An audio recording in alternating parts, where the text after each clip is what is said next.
Hello જય માતાજી. એક બહુ જ ઇમ્પોર્ટન્ટ વાત કહેવા જઈ રહી છું તમને બધાને. ગાઈસ ધ્યાનથી સાંભળજો. તો વાત એમ છે કે તો દર્શક મિત્રો, આ વાત તમને પણ બહુ સારી રીતે ખબર હશે. કિંજલબેન દવેની બીજી સગાઈ હતી એ પણ તૂટી ગઈ. આ વાત આખા સોશિયલ મીડિયાની અંદર ચાલી હતી. પણ અત્યારે કિંજલબેન દવે શું કીધું એ સાંભળી અને કાયદેસર તમારા પણ હોશ ઉડી જશે. ખાસ કરી આ વિડીયો તમે અંત સુધી જોતા રહેજો. આપણે વિડીયોની શરૂઆત કરીએ એની પહેલા એક લાઈક કરી નાખજો.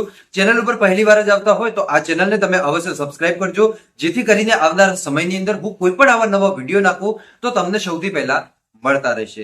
દર્શક મિત્રો, કિંજલબેન દવે એમને ઘણી બધી મહેનત કરી અને પછી એક બહુ મોટા કલાકાર બની ગયા. જ્યારે કિંજલબેન દવે એ બહુ મોટા કલાકાર બની ગયા અને ત્યાર પછી કિંજલબેન દવેની સગાઈ ભાઈ પવન જોશી નામના યુવક સાથે કરવામાં આવી. 4 વર્ષ સુધી એમની એ સગાઈ ચાલી. ત્યારબાદ કિંજલબેન દવે એ સગાઈ તોડી નાખી હતી.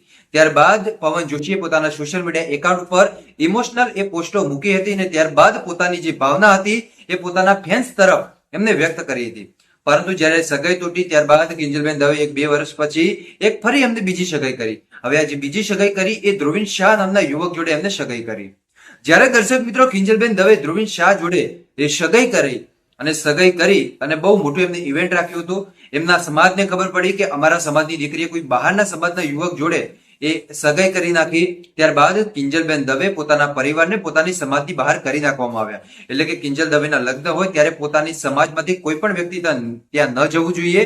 અને આપણી સમાજની અંદર કોઈ પણ દીકરા દીકરીઓના લગ્ન હોય તો કિંજલ દવે હોય કે કિંજલ દવેના પરિવાર હોય, એમાં કોઈ પણ વ્યક્તિને આપણા સમાજની અંદર ન આવવા દેવા જોઈએ. ત્યારબાદ તમને ખબર હશે કિંજલબેન દવે પણ ઘણા બધા પડકારો ફેંક્યા હતા. પણ અત્યારે કિંજલબેન દવે શું કરી રહ્યા છે એના વિશે જાણી લઈએ.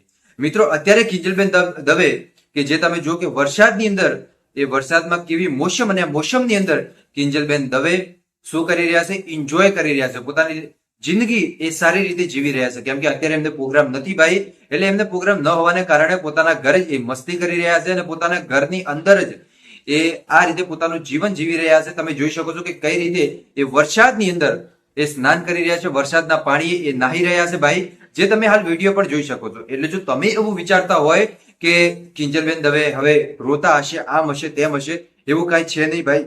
અને બીજી વાત કે કિંજલબેન દવે હોય કે કિંજલબેન દવેનો પરિવાર હોય, એમના તરફથી કોઈ એવી સત્તાવાર માહિતી આપવામાં નથી આવી કે કિંજલબેન દવેની સગાઈ તૂટી ગઈ. એવું કોઈ અત્યાર સુધી એવું કારણ નથી આવ્યું. પરંતુ સોશિયલ મીડિયાની અંદર આ સમાચારે વેગ પકડ્યા હતા. બાકી કિંજલબેન દવેનો પરિવાર હોય કે પછી ધ્રુવીન શાહનો પરિવાર હોય, એમના તરફથી એવી કોઈ સત્તાવાર માહિતી આપવામાં નથી આવી કે બંનેની સગાઈ તૂટી ગઈ હોય. આને લઈ તમારું શું કહેવું મને કમેન્ટ કરજો. બાકી આ વિડીયોની આપણી ચેનલ પર કોઈ પણ જાતની પુષ્ટિ કરતી નથી.